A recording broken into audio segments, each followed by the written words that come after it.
What is going on YouTube, and welcome back to the channel.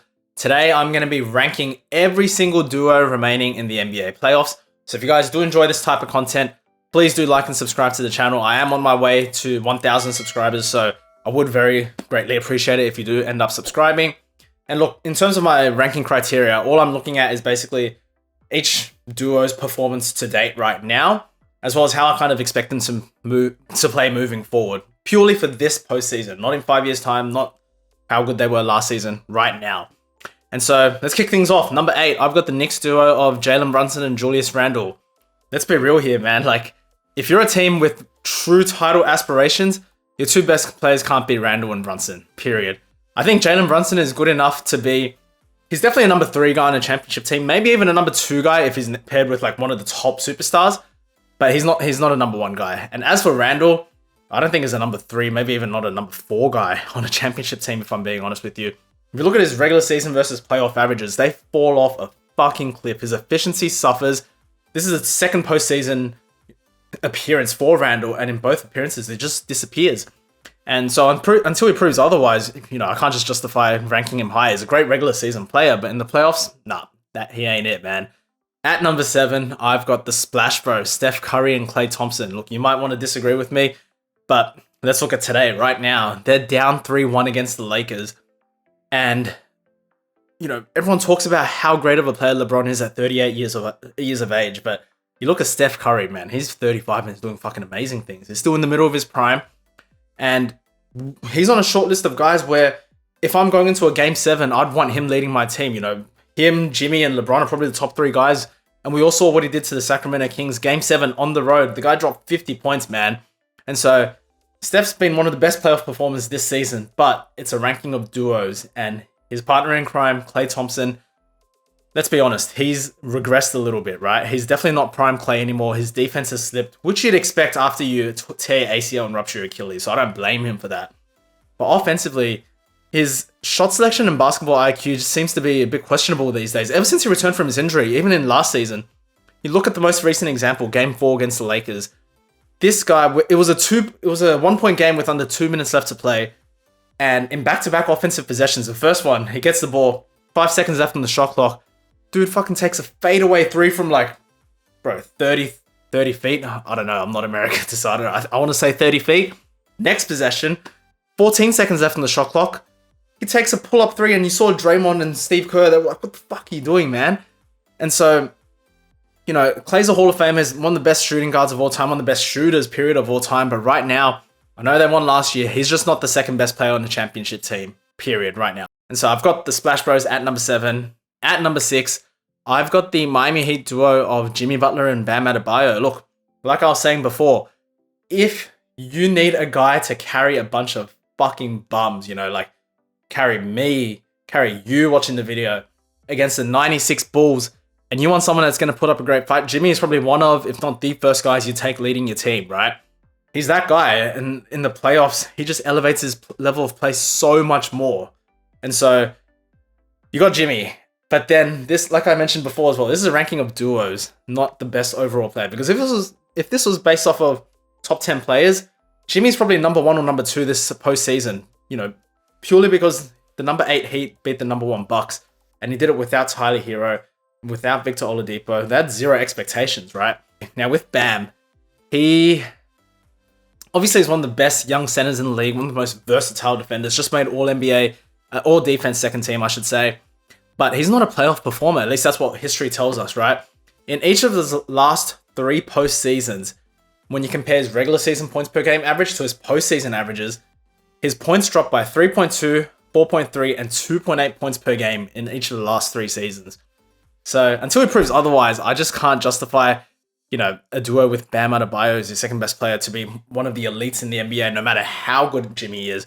Because let's be real, if Jimmy's shot isn't falling, you're not going to count on Bam to drop you 30 or 40 points and carry you to a victory. It is what it is, man. At number 5, I've got the Laker duo of LeBron James and Anthony Davis. Now, LeBron, we all know, he's kind of been playing a different role these playoffs, often playing off the ball and just kind of coasting and cruising a little bit. And it's gotten the Lakers this far, so that's fine, right? And the reason why is just because this Lakers team is so fucking stacked. he doesn't need to drop 30, 40 points for the Lakers to even have a chance at winning.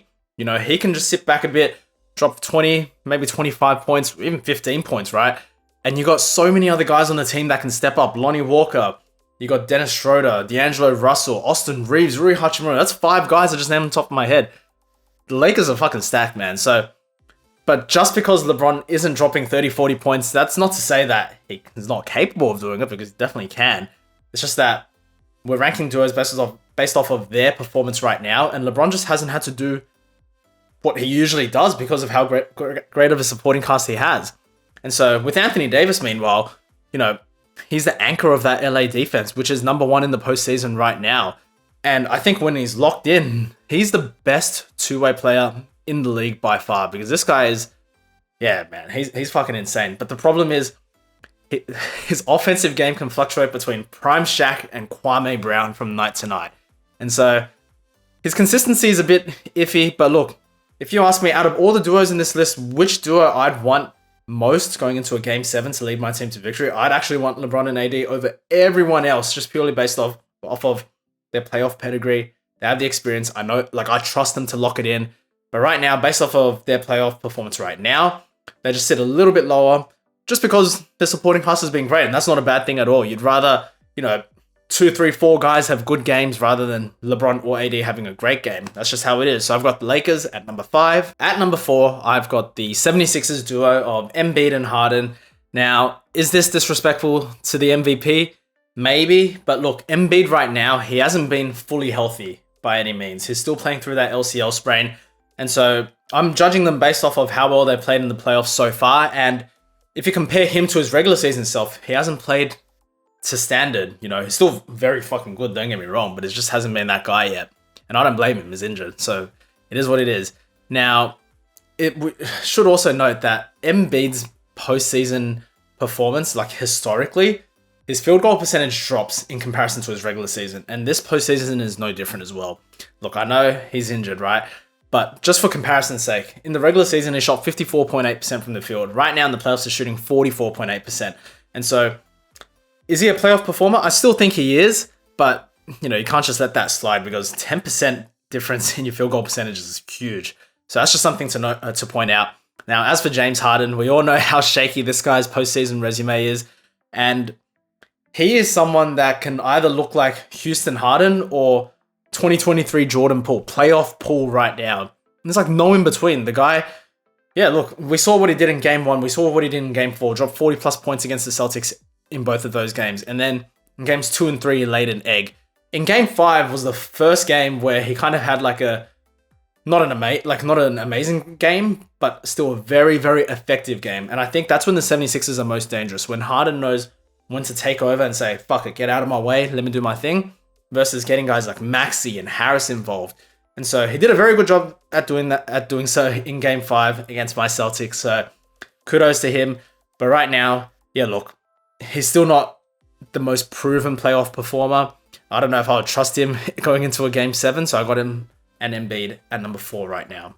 At number 3, I've got the Denver Nuggets duo of Nikola Jokic and Jamal Murray.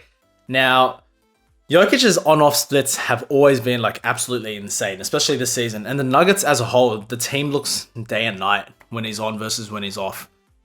This postseason is no different. You look at the 2 losses that they had when Jokic sat, and Jeff Green, who's basically been playing their backup 5 position. In the 2 games that they lost, Jeff Green recorded a -16 and a -20 in plus-minus in both of those losses.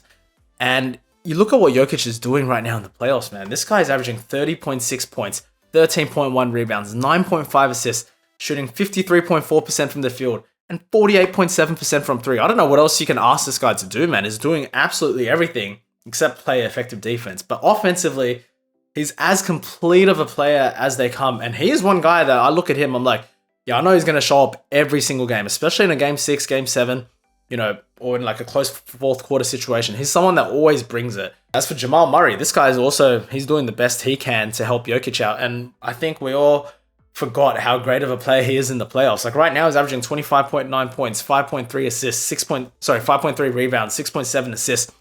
He's a little inconsistent, a little streaky, but man, the two-man game between Jokic and Murray is a beauty to watch, if I'm being honest with you.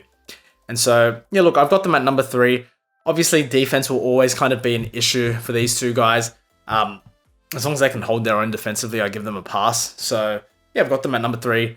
At number 2, I've got my Boston Celtics. Now, I don't know if I'm being fucking biased putting these guys at number 2, but Tatum and Brown has always been regarded as the best or the second best duo league-wide, for the entire season. And when you look at what they did in the regular season, I know it's the playoffs, but when you look at what they did in the regular season, they were the level of offensive greatness that these two guys combined for hasn't been seen since the Kobe Shaq era. What I'm talking about is they combined for 30 plus points individually in the same game on more than 12 different occasions, which hasn't been done since Kobe and Shaq did it. I believe it was in 2003. And when they do, as a career-wise, when both guys do hit 30 points in the same game, the Celtics are 22-1. And we think about, both of these guys hitting 30 points in the same game, it's not really that much of a reach. Like Tatum's averaging 30 points a game, Brown's not too far behind. It's certainly doable. I think the biggest issue with the Celtics right now, is the fact that they're mentally weak. These guys they play down to the level of their opponent. They get very complacent. That's the biggest issue. Like, quite simply, I don't know if Tatum and Brown have that dog in them, man. Like, that's the most frustrating thing because they're so fucking talented. And in the NBA right now, you need elite two-way wings to realistically contend or win a championship. And the Celtics have two of the best two-way wings in the league right now. And so, yeah, look, I don't know if I'm being biased. Maybe they can go lower because it feels a bit weird ranking them above Embiid and Harden when, the Celtics are down 2-3 against Embiid and Harden. But obviously it's a team sport. There's more factors than just the duo themselves. You got coaching, you got a lot of different things, right? And so, yeah, look, and when you look at the situation they're in right now, it's nothing that they haven't seen before. Last season against the Bucks, they were down 2-3, back against the wall. Game 6 in Milwaukee, Tatum drops 46 in a masterclass. Game 7, back in Boston, they win it all. So it can be done, They definitely have the talent to do it. And, that's why they were favorites going into this series. But whether they pull it off, I don't know, man. So I've got the Jays at number 2. And at number 1, I've got KD and Devin Booker. Man, I don't know where to start with these guys, man. Like, Devin Booker, he's not one of my favorite players by any means. I don't actually like the guy. But there's no denying how fucking great he's been these playoffs, man. Like, even after a cold game today, an off game today, let's look at his averages. He's averaging 35.9 points on 60.1% from the field. He's shooting 51.7% from 3. And he's assuming a lot of ball handling and point guard duties in the absence of CP3. Also because Cameron Payne just sucks. He's averaging 7.1 assists in the postseason so far. And, he's become a pretty respectable defender as well. So I don't know what else you can ask this guy to do. His scoring at efficiency levels which have almost never been seen before. And then on the other side, you got KD. This guy is averaging 29.6 points, 9.1 rebounds, 5.6 assists with a steal and a block per game as well. He's playing elite defense too. Like, I don't know what else you can ask from these guys. I think I've got them slightly higher than the Suns than the Nuggets duo of Murray and Jokic, even though they're currently down right now, just because you look at their supporting cast and you look at the duo themselves. I don't know what else you want KD and Book to do. It's a supporting cast that hasn't shown up. And so talent-wise, I do think KD and Book are a bit superior to Jokic and Murray. But yeah, like I said, supporting cast-wise, we've seen games where MPJ has stepped up, Aaron Gordon has stepped up, Bruce Brown has stepped up. And for the Suns, that just hasn't been the case. DeAndre Ayton is nowhere to be found. He's getting outplayed by bloody Jock Landale, man. I don't know how you get outplayed by a guy called Jock. And then, they only had one real reliable bench player that actually stepped up in one game. And that was Landry Shamet when he dropped 19 points. And that's it. And so I think you look at it that way. In terms of the talent, I think the edge goes to KD and Book. And I think in terms of their performance as a duo, KD and Book have performed better as a duo.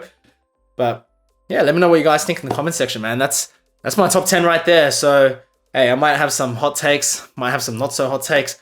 But I really do think that the rankings from 7 through to 2 or 1, they can be rearranged in all kinds of different orders. You can make a very good argument for each of them. So let me know what you guys think in the comment section below. Like I said, if you guys do enjoy the video, I would really, really appreciate it if you can subscribe.